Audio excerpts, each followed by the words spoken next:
दोस्तों, भारतीय संस्कृति के मूल आधार में पुराणों का अपना ही स्थान है। श्री विष्णु पुराण का 18 महापुराणों में अपना एक विशिष्ट महत्वपूर्ण स्थान रहा है। इसकी रचना श्री पराशर जी ने महर्षि पुलत्स्य जी की प्रेरणा से की थी। इसमें ज्योतिष, कर्मकांड, श्री कृष्ण जी के चरित्र इत्यादि प्रसंगों का बहुत ही सुंदर ढंग से वर्णन किया गया है।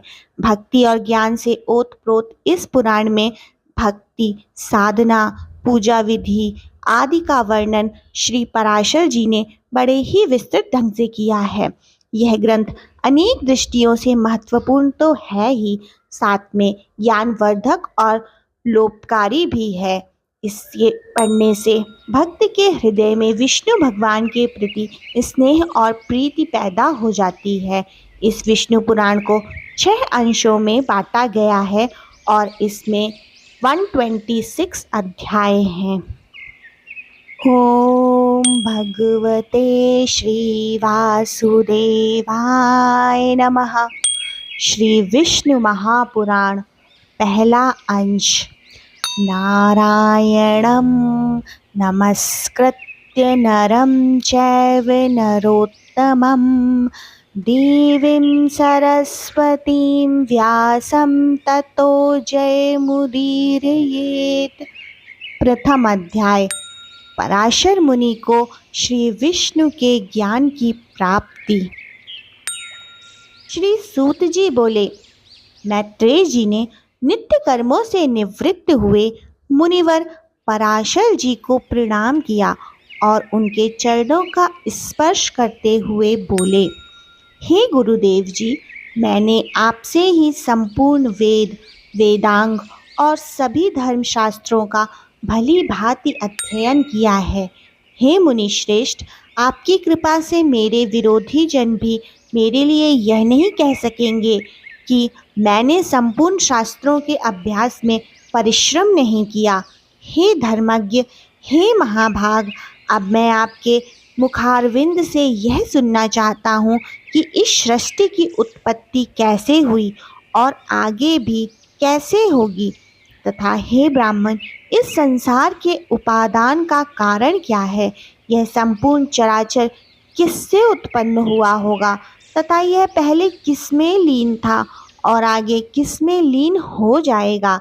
इसके अतिरिक्त आकाश इत्यादि भूतों का परिमाण, समुद्र, पर्वत तथा देवता आदि की उत्पत्ति, पृथ्वी का अधिष्ठान और सूर्य आदि का परिमाण तथा उनका आधार, देवता आदि के वंश, मनु, मनवंतर, चारों युगों में विभक्त कल्प और कल्पों के विभाग, प्रलय का स्वरूप, युगों के पृथक पृथक संपूर्ण धर्म, देवर्षि और राजर्षियों के चरित्र, श्री व्यास जी कृत वैदिक शाखाओं की यथावत रचना तथा ब्रह्माणी वर्ण और ब्रह्मचर्य आदि आश्रमों के धर्म, ये सब हे महामुनि, हे शक्तिनंदन, मैं आपसे जानना चाहता हूँ। हे ब्राह्मण, आप मेरे प्रति अपना मन प्रसन्न करके मुझ पर कृपा कीजिए, जिससे मैं यह सब जान सकूं। श्री पराशर जी बोले, हे धर्मज्ञ मैत्रेय जी, मेरे पिताजी के पिता यानी मेरे दादाजी श्री वशिष्ठ जी ने जिसका वर्णन किया था, उस पूर्व प्रसंग का आपने मुझे अच्छा स्मरण कराया। हे मैत्रेय जी, जब मैंने सुना कि पिताजी को विश्वामित्र जी की प्रेरणा से राक्षस ने खा लिया है, तो मुझे बहुत क्रोध आया। तब राक्षसों का नाश करने के लिए मैंने यज्ञ करना आरंभ किया। उस यज्ञ में सैकड़ों राक्षसों को जलाकर राख कर दिया। सैकड़ों राक्षस जलकर राख हो गए। इस प्रकार उन राक्षसों को संपूर्ण नष्ट होते देख मेरे पितामह श्री वशिष्ठ जी मुझसे बोले, हे वत्स, ज़्यादा क्रोध करना ठीक नहीं, अब इसे शांत करो। राक्षसों का कोई भी अपराध नहीं है। तुम्हारे पिताजी के लिए तो ऐसा होना ही था। क्रोध तो मूर्खों को ही आता है, ज्ञानी जनों को भला कैसे आ सकता है। भाई, भला कौन किसी को मारता है? पुरुष स्वयं ही अपने किए का फल भोगता है।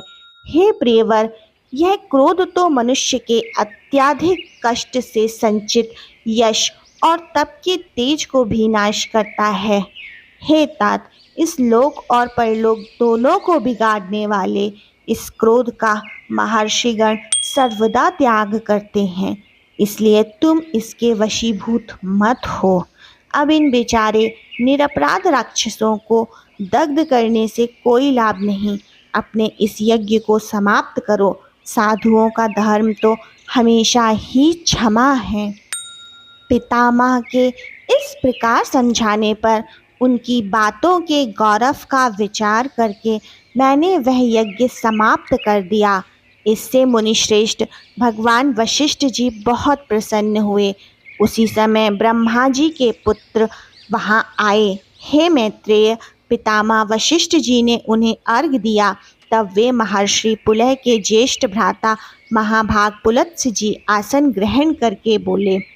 पुलत्स्य जी बोले, तुमने चित्त में बड़ा वैर भाव रखने पर भी अपने बड़े बूढ़े वशिष्ठ जी के कहने से क्षमा स्वीकार की है, इसलिए तुम संपूर्ण शास्त्रों के ज्ञाता होगे। हे महाभाग, अत्यंत क्रोधित होने पर भी तुमने अपनी संतान का सर्वदा मूलोच्छेद नहीं किया, अतः मैं तुम्हें एक और उत्तम वर देता हूँ। हे वत्स, तुम पुराण संहिता के वक्ता होगे और देवताओं के यथार्थ स्वरूप को जानोगे तथा मेरे प्रसाद से तुम्हारी निर्मल बुद्धि प्रवृत्ति और निवृत्ति को उत्पन्न करने वाले कर्मों में निसंदेह हो जाएगी। पुलत्स्य जी के इस तरह कहने के तदंतर फिर मेरे पितामह भगवान वशिष्ठ जी बोले, पुलत्स्य जी ने जो कुछ कहा है वह सभी सत्य होगा। हे मैत्रेय, पूर्व काल में बुद्धिमान वशिष्ठ जी और पुलत्स्य जी ने जो कुछ बताया था वह सब तुम्हारे प्रश्न से मुझे स्मरण हो आया है। अतः हे मैत्रेय, तुम्हारे पूछने से मैं उस संपूर्ण पुराण संहिता को तुम्हें सुनाता हूँ। तुम उसे भली प्रकार ध्यान से सुनो। इस जगत की उत्पत्ति विष्णु से हुई है, उन्हीं में स्थित है। वे ही इसकी स्थिति और लय के कर्ता हैं तथा यह जगत भी वे ही हैं। इस प्रकार श्री विष्णु पुराण के पहले अंश में पहला अध्याय समाप्त हुआ। जय श्री विष्णु। ओम नमो नारायण। आप भी श्री विष्णु जी के भक्त हैं तो कमेंट में जय श्री हरि विष्णु ज़रूर लिखें।